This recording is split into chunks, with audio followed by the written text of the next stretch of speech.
little tricky.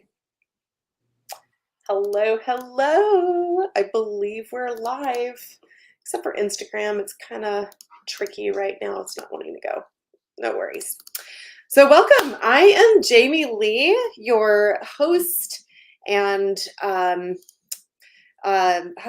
visionary and founder of Alternative Healthcare Solutions. And I'm pretty excited about this topic that we have today. I feel like it's going to help a lot of people and really, really reach a lot of people that are really struggling.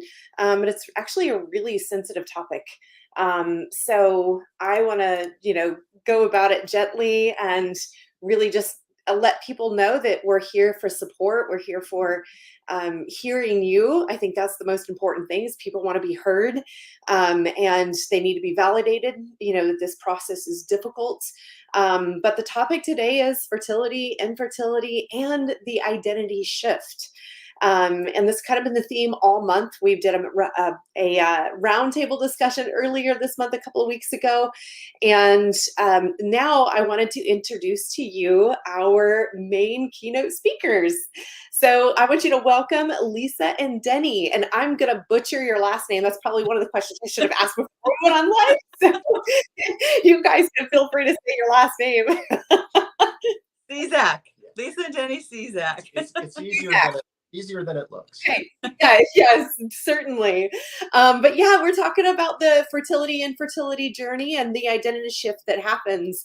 And, I really wanted Denny to come on here live. So I thank you for doing that, because one of the things that we brought up in the roundtable discussion is that, men are so overlooked in this process, in this journey. They are not as emotionally supported as the woman is in this journey. And it can be a very almost isolating, lonely journey for the men that are going through it, or shameful, or there's a lot of emotions that can come up in this process that I'm sure you can speak to better than I can.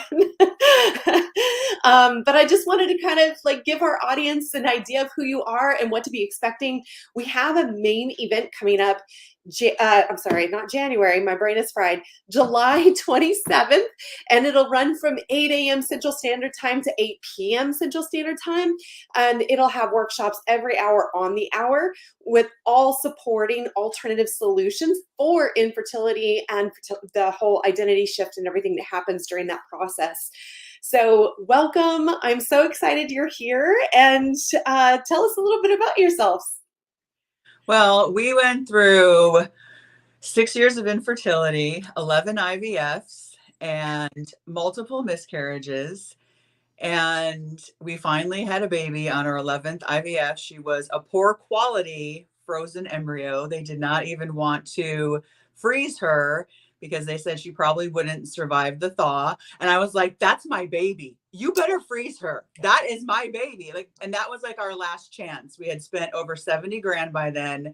We had maxed out the equity on our house, and it was our last shot, right? And also just, I think, emotionally, psychologically, my body, we just knew we were at the end. And we actually got pregnant with twins with that. And we had what they call vanishing twin syndrome, where we saw the heartbeat. We saw two sacs, and then we went back for the heartbeat, and there was only one heartbeat. I never miscarried, never bled or anything. I say that was her embryo angel looking out for her, making sure that she was all safe and snug in my womb for the next 9 months. So that's basically our, journey in a nutshell. But Denny had, when we were 28, right? We were healthy, super healthy, young, purposely waited, right, to try to have a baby. We were on birth control, and it just wasn't happening. And they kept checking me. And I was like, there's two of us here. Why aren't we checking him? What is going on here? So they checked him, and they called me with the news, and they said, well, and I had been the one, as most moms, as most women, right, had been researching all of this. And they said, your husband's count is only 1 million. Well, 1 million sounds like a lot. If I said to you, Jamie, here's $1 million, you'd be like, yeah, right. Let's go. And I knew that he didn't really know what that meant. And so I was like, oh my gosh, how am I going to tell him? And I went to his work and I said, I've got some news. And I told him he had 1 million sperm count. And he looked confused, right? So you can share how that, when I explained to you what that actually means, like, how did that feel? I think the reality is that, most guys are just in denial that it's even necessary, and so what we learn about making babies is there's not a lot of specifics. You kind of get the basics, and then so when you I think when you start trying, you just assume that it's just going to happen eventually. And what's the big deal? A year doesn't seem like a long time to be trying. So there's a lot of denial at first. We kind of, I think Lisa had a sense that we might have challenges because she had some issues with endometriosis when she was younger. So, but that my contribution pretty much leapfrogged us realistically in needing IVF right away. But I didn't even want to go in that direction. I wanted to go with like smaller cycles. And so I think it was just, I think as guys, you just think, oh, I can overcome it. All I need is one slip past the goalie and we're good. Mm-hmm. So I figured, but then when I actually started researching it and learning about it, I learned that, the challenges I added to the party were pretty much going to guarantee assisted reproduction was in our future. But it took me a couple of years. And at first I was just like, we were not allowed to tell anyone. I was like a vow of silence, which. Well, yeah. I told my mom immediately. Yeah. I did. I was like, I can't do this alone. What am I doing? Yeah. Right? And he swore me to secrecy. Yeah. Why the vow of silence? I mean, who's embarrassing? I didn't want anybody. Everybody on both sides of our families, and my my brother was already having kids. My sister, so it was like for us to be the ones that were, I didn't want to be the infertile guy. So like at first, I was kind of in denial too. I was like, yeah. 1 million's enough. It's going to work. And like I said, the more I started researching it, the more I found out, that's definitely not going to Let's go back a minute. You mentioned miscarriages. Mm-hmm. And this is something that's very, sensitive to my heart as well. I've had 5 miscarriages. I know the process. It can be a very, challenging time to go through that. And it depends, like if you're only a couple of months along when you miscarry, there's no baby to bury. There's no funeral to have. There's no graveyard. There's no memorial. And so you feel like this happened. You do feel like you lost a child because you did lose a child.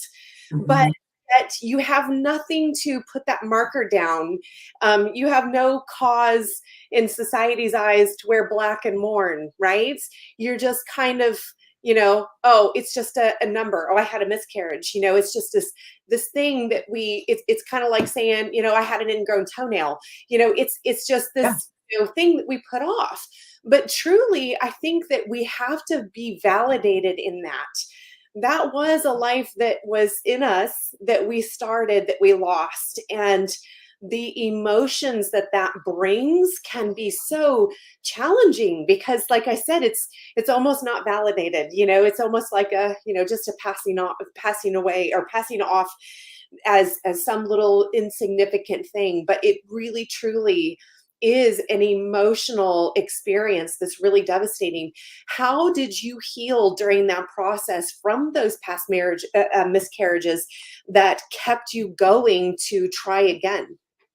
Well, I remember we bought this book and I was really having a hard time with it. And I looked in the book and it had this whole ceremony that you do to release, right? And to acknowledge that those were babies that you'll never see them drink from a bottle. You'll never see them take their first step. You'll never see them, do all these milestones. It's all the coulda, shoulda, wouldas, right? And we did this whole ceremony. We took the Petri dishes do you remember that they came in? And we said these poems that were in there and we buried them in the backyard. And Denny planted 5 rose bushes over for each year that we had gone through it. And it was really important because it was beautiful. Yeah, it was really important, I think, to do that. And part of it was also not accepting the doctor's dismissal that it was just a clump of cells. So, when we had support groups and somebody had a miscarriage, we're like, we're sorry that you lost your baby. I mean, it's acknowledging it and validating it as something that was real, and it is a loss of future memories, and a loss, and it takes a while. It takes courage to say that to someone who's gone through a miscarriage, because it's easy to just say that word. Oh well, it just wasn't meant to be. God, like that's not helpful. You have to acknowledge the loss and to that, because it is very real for the people that are going through it. And also it haunts you, because I'm sure you can relate to this, right? The next pregnancy, you feel even more nervous and anxious. Is it going to happen again? Oh, Do I know. Attached? Right? Mm-hmm. It really messes with your head until I was holding my daughter in my arms, right? That it's not a normal pregnancy. Once you experience the loss of a baby, I don't care how old, right, in utero it doesn't matter. And once you experience that, you carry that with you. It's a trauma. That's what I do now. Also, I help women with trauma. There's nothing more traumatic than losing a baby, or being told that you can't have a magical night of lovemaking and have a baby, that there's going to be a third, fourth, fifth, sixth party present, right? Because you've got the doctor, the assistant, you've got the scrub nurse, you've got all these people in the room. So I'm so happy that you said that, because I know that's going to really bless and help women out there and men who've experienced it. I think maybe it's even worse for men. Yeah. Right? I know, that's what I was, really feeling, is like, I know how I processed it. At the time, I think men handle it very differently. For me, I needed to name that baby. I needed to have a name on it, because that made it felt validating. Like, that was my baby Sam. I lost my baby Sam. Like that, that was my way of grieving and saying, I'll have that child another day. That's where Sam is, that type of a thing, that connection. But I also, I look at the men and how their bodies didn't go through it, and so they're not feeling the hormone fluctuation that we're going through, and then they're kind of just left in this limbo of, we've got to try again, we've got to keep going, I have to keep providing, I have to keep supporting, but really I just want to really emphasize how much support the men really need through this process, and they need to know that it's okay to grieve, it's okay to feel the feelings that they're having, acknowledging those feelings, and really spending that time of supporting each other and being vulnerable. Just because she's the one going through the process and having the miscarriage doesn't mean that you can't say, be vulnerable and transparent and say, I'm hurting. I need some comfort. I don't know if I'm strong enough. Like, be that vulnerable person. I'm going to get teary-eyed just talking about this. But really just, showing the support of the father. And that's why I'm so glad that you're here, Denny. So through this process, I don't want to give away everything that we're going to talk about, because I'm super excited to have you guys on Saturday so that we can really dive into this. And on Saturday, when you come, we're going to go more deeper into the fact that what you do to help women with this, with going through infertility, and the support that you offer. And I believe you even have some healing techniques that you take people through, which I'm super excited about. And then your daughter, your miracle child daughter, is going to be there as well, which I'm just so honored to have this space for you guys so that you can come and share your story. But your daughter, who is the embryo that was weak and not viable, or not sure if it was viable, is going to come and pray over women and couples. Is that correct? Yeah, that's exactly what she's going to do. And her name is actually Eliana Faith. And her name means God has answered our prayers. And of course, faith, because I myself had to tap into a faith so deep. I didn't even know I had that in me, to have a faith that deep. Yeah. And I always remember that. She's like this walking, talking reminder of faith, just having faith for God's will. I'm like, okay, I'm handing it over. So yeah, she will be here. Beautiful. Yeah, really excited to do that. I love it. I love it. So I'm going to pop up a banner here real quick where people can get some tickets. Just so you know, you can register for the main event July 27th. Go to www.join-ahs.org. And you can use the coupon code LIVE, or you can use I should have changed that, or you can use the coupon code WORTHY, all caps, and you can get in for $1 if there's no more live, because this was from our roundtable. But you can use all caps WORTHY and then get in for just $1, and we would love to see you there. And I think just bring your questions. If you guys you're watching this today, and it's the replay, then just, bring your questions, still shoot us your questions there, and then we'll have them answered in the live event. But we're going to have practitioners every hour on the hour, really helping, supporting women and men who are going through this process and this journey. So is there any last little word of hope or inspiration that you could say to someone that is going to really drive them to be able to show up live on the 27th? I just really hope that guys will show up with the questions, or wives will show up with questions that they would like to ask their husbands about the experience, because that was one of the most important things. And guys have a lot to say. And Lisa and I ran a couples support group, and it made a huge difference, because for a long time it was just women's supports groups. It was really hard for me to share, but I think it's really, really important for men to share, or wives to actually ask the questions to get feedback, because that way you can go on. There's a bigger path to healing and then teamwork. And I think that's what, Lisa and I learned from the whole experience, was that this whole process can be still something that you share together, but it takes a lot of work to not go to separate corners and feel like you're just experiencing the whole thing on your own. So yeah, that was actually one of the questions I was going to ask you is, how did it impact your marriage? But I mean, obviously you all are still married and thriving and, and here today together. But I'm sure it was a challenge to go through that, and it affected your marriage in many ways. Yeah, it was. We saw in our support group, what we noticed, and just research shows this, the stronger your marriage is, the more likely you're going to get through like any challenge in your marriage, right? But especially infertility. And it was sad. We did see couples who parted, right?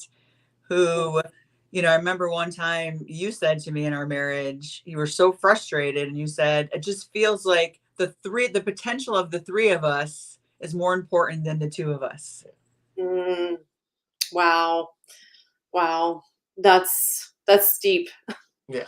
Yeah. And there was a lot of processes that we went through that we'll share just to get to that point where, we realized the three of us is an extension of the two of us, it's not something separate. But it took a while to get to that place. It did feel very much like we were pursuing individual paths on our lives to parenthood, which is really weird, because that's not the vision that we had for it. That's not that we identified with just everybody else who was going to have a kid and, have a big family and all that. It was just going to happen. So having this, it was a very individual experience because of the rigors of infertility that Lisa went through. And for me, I just felt like I was this, okay, I provide a sample, pay the bills, but I kind of felt like, wow, this is not the way I thought this whole experience was going to be. So I think you do grieve those losses. And Lisa can talk about that. She was great about helping us to grieve the losses along the way, which is not just losing a baby, but it's actually losing the identity as having a baby just in that magical night of lovemaking. Like Lisa said, it's like all of a sudden you lose that, and you have to grieve that, because that's not going to be your experience, especially the further you get along in the process. And we were doing it for 6 years. So every year there was a certain level of grieving that we had to go through to get to that step and to take the next step forward, because it could just be emotionally devastating as you're going through it. Yeah. And that balance too of accepting the fact that you need medical help to get pregnant, but not taking that label on, right? I never took on, I would correct doctors when they'd say, this is our infertility patient. I'm like, I'm not an infertility patient. I am a woman who is experiencing infertility. Completely different mindset than taking that on. Yeah, absolutely. I would agree. And that's why we wanted to really address the identity shift in it, because there really is. There's this identity shift. There's this identity crisis. There's this lost identity. There's so much surrounding that. And it's so important to ground yourself in the identity of who you are, regardless of the outcome, through the entire process, and the identity of who you are as a couple when you're going through that process. So powerful.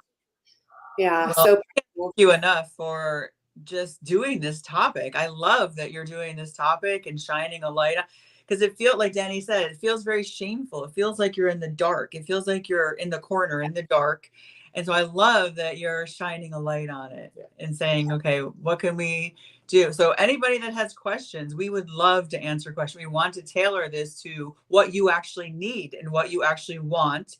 And we'd love to hear where you are on this journey so we can help you with that, whatever stage you're in of that.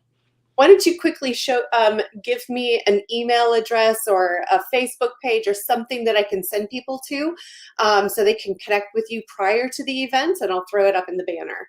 Yeah, they can just lisaczak@gmail.com. They can just, I'll just give them my personal email. They can just email me the questions. Because I would give Facebook and stuff. I remember going through infertility, especially a guy. A guy is not going to post something. Not gonna happen. Yeah. Hey, I have a low sperm count. I have deformed sperm. Can you help me? Right? They're not going to do that. Well, because the worst thing for us is acknowledging that we're shooting blanks. You know, that's like something that's usually the first joke that you get from the guys, and then it's dealing with that joke all the time being your reality. So it definitely takes some. Anyway. So, Okay, those are the cockapoos I told you about that. Yes, see, and I told you they were more trouble than my crew. All right, so great to have you here. Send your questions to your email there that we listed below. So thank you again, and we will see you on the 27th. All right, thank you. Bye. Oh my gosh, Eliana, that's our former Frozen